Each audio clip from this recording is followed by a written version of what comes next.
അടിയന്തരാവസ്ഥയ്ക്ക് ശേഷം ദേശീയ ഇടതുപക്ഷത്തിന് യുവത്വത്തിന്റെ പ്രസരിപ്പും പ്രായോഗിക രാഷ്ട്രീയത്തിന്റെ പുതുശൈലിയും പകർന്നു നൽകിയ നേതാവായിരുന്നു സീതാറാം യെച്ചൂരി. വർഗീയതക്കെതിരെ സന്ധിയില്ലാ സമരം പാർട്ടിക്ക് പുറത്തു നടത്തിയ യെച്ചൂരി അകത്ത് പ്രത്യയശാസ്ത്ര നാട്യങ്ങൾക്കെതിരായി പ്രായോഗികതയിലൂന്നിയ പോരാട്ടം നയിച്ചു. പല പ്രതിസന്ധി ഘട്ടങ്ങളിലും യെച്ചൂരിയുടെ തന്ത്രങ്ങളും വിശകലന വൈഭവവും CPM-ന്റെയും ഇടതുപക്ഷത്തിന്റെയും രക്ഷക്കെത്തി. ഐക്യത്തോടെ മാറ്റം ഉൾക്കൊണ്ടുകൊണ്ട് മുന്നോട്ട്. വിശാഖപട്ടണത്ത് വലിയ തർക്കങ്ങൾക്ക് ശേഷം ജനറൽ സെക്രട്ടറി ആയപ്പോൾ സീതാറാം യെച്ചൂരിയുടെ ആദ്യ വാക്കുകൾ ഇതായിരുന്നു: ഉയർന്നുവരുന്ന ഓരോ മൂർത്ത സാഹചര്യത്തെയും ഇളകാതെ പുഞ്ചിരിയോടെ പ്രത്യയശാസ്ത്രബോധത്തിന്റെ ആത്മവിശ്വാസത്തോടെയാണ് സീതാറാം യെച്ചൂരി നേരിട്ടിരുന്നത്. അരനൂറ്റാണ്ടായി CPM കേന്ദ്ര നേതൃത്വത്തിന്റെ ചലനങ്ങളിൽ യെച്ചൂരിയുടെയും കയ്യൊപ്പുണ്ട്.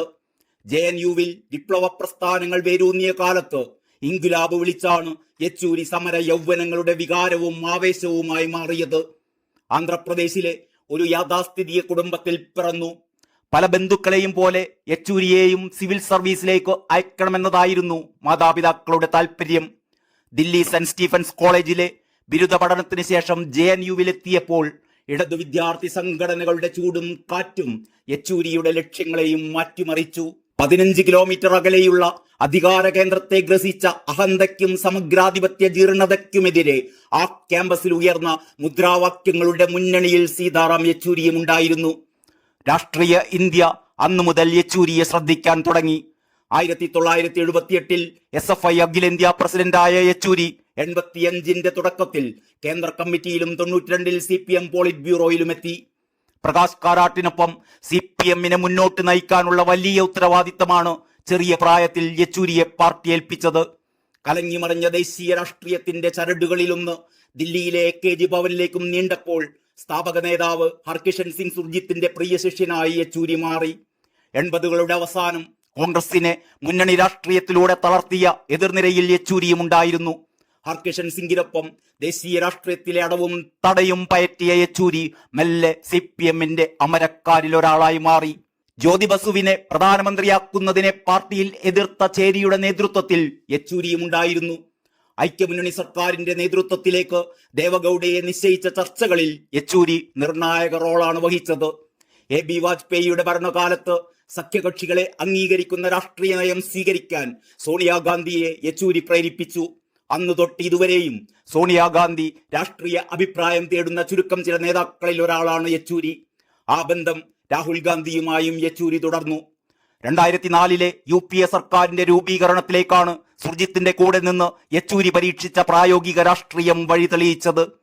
പാർലമെന്റിൽ 12 കൊല്ലം പാർട്ടിക്കും പ്രതിപക്ഷത്തിനും വേണ്ടി പടനയിച്ചു. ഹമീദ് അൻസാരിയെ ഉപരാഷ്ട്രപതി സ്ഥാനത്തേക്ക് നിർദ്ദേശിച്ചത് യെച്ചൂരിയായിരുന്നു.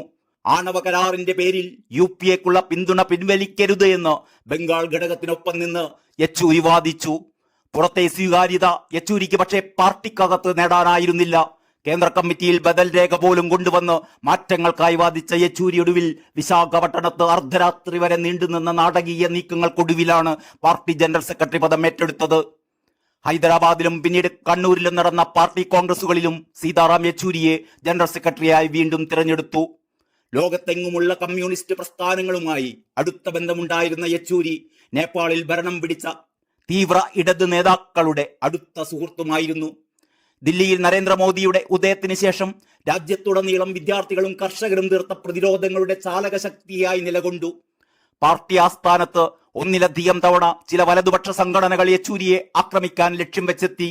VS അച്യുതാനന്ദനെ പാർട്ടിയിൽ നിർത്താനും കേന്ദ്ര നേതൃത്വവുമായി തെറ്റിയ ബംഗാൾ ഘടകത്തെ ഇണക്കാനുമൊക്കെ CPM-ന് സീതാറാം യെച്ചൂരി എന്ന പാലം അനിവാര്യമായിരുന്നു. അവസാന ശ്വാസം വരെ ഇന്ത്യൻ ഇടതുപക്ഷത്തിന്റെ ദേശീയ മുഖവും ശബ്ദവും യെച്ചൂരിയുടേതായിരുന്നു. ചെറുപുഞ്ചിരിയോടെ സൗമ്യമായി പ്രത്യയശാസ്ത്ര നാട്യങ്ങളില്ലാതെ യെച്ചൂരി ഇന്ത്യൻ ഇടതുപക്ഷത്തിന് ആശയവ്യക്തതയ്ക്കൊപ്പം പ്രായോഗികതയുടെ പുതുമയാർന്ന വഴികളും തുറന്നു നൽകി.